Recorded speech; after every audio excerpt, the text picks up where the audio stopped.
The ANC in the Western Cape's Provincial Executive Committee has been disbanded. Now, that decision was taken at the party's National Executive Committee meeting earlier. The ANC is concerned about the functioning of the provincial structure, which has been marred by internal issues. Let's discuss it further with ANC spokesperson Pule Mabe. Pule, good evening.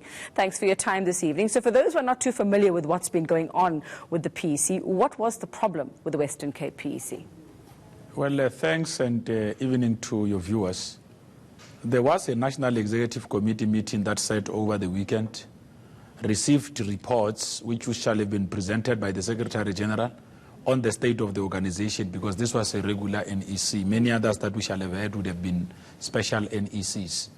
Now, in its own collective wisdom, the NEC arrived at a conclusion that given the disintegration of the structure of the Provincial Executive Committee in the Western Cape, the fact that its own mandate has lapsed, the immediate tasks that need to be fulfilled, that it would work better to disband that structure, send deployees of the NEC deployees to that province, so that they could begin work to meet with structures, take stock of the state of the organization in various regions, understand the sort of a political program that need to be put up in the province so that you could be able to resolve those recurring challenges. It is important that in a province like the Western Cape, we have got a responsive Provincial Executive Committee that places the ANC or gives the ANC a better chance to emerge as a leader of our people at a level of government in that province. Yeah, you'd imagine that this is not what you wouldn't want to have any discord with your PEC, especially in the Western Cape, which you're trying to get your hands on still. But I'm confused, Pule, about the exact reasons as to why the PEC was mandated, was disbanded.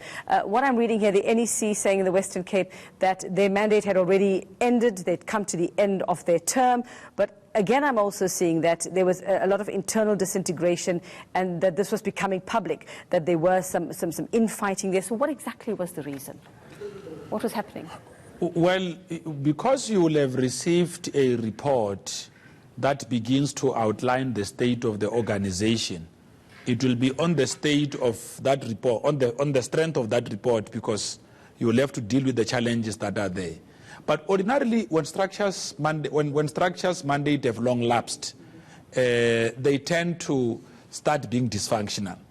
And the problem with the dysfunctionality of any organizational structure is that it doesn't place the ANC in a better position.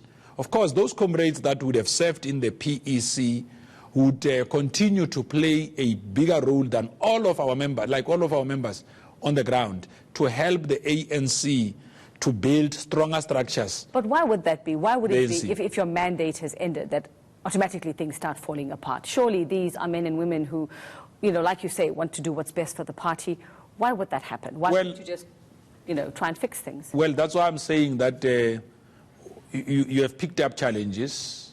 What are those challenges when you say you've picked up? What were the challenges you picked up? Well, primarily would have been what we spoke about in the statement, which had to do with the disintegration of our own. So when a PEC, there are a number of instances that could talk to how a PEC would disintegrate. I wouldn't want us to go into that, seeing that now that the NEC has taken a decision to disband, so it would be an overkill to want to people wouldn't mind hearing what was going on, especially in the Western Cape. Well, I understand that, but I'm just saying what would be examples? Just broadly, generally, the things that would be pillars of disintegration, or the things that would enforce, or the things that you would say characterize disintegration. Were they fighting with each other? Were they not able to carry out their duties? Was there, is there factionalism within the PEC as well?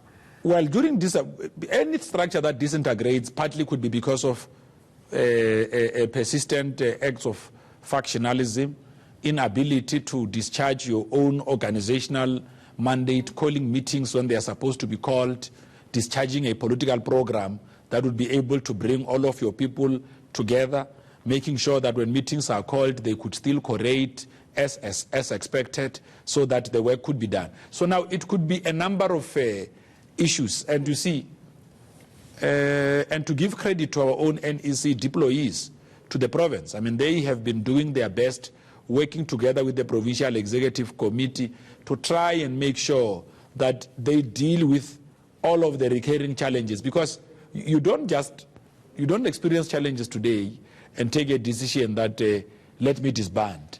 There must be a political program. But what we have been doing in the recent past was that when organizations' mandate have lapsed, it must become a culture that when your mandate lapses, there must be a time frame through which you go to Congress.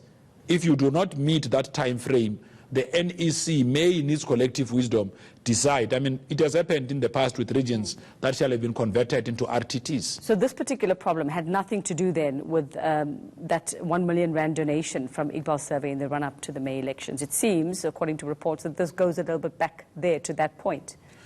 Is that an issue? Was one part of the reason?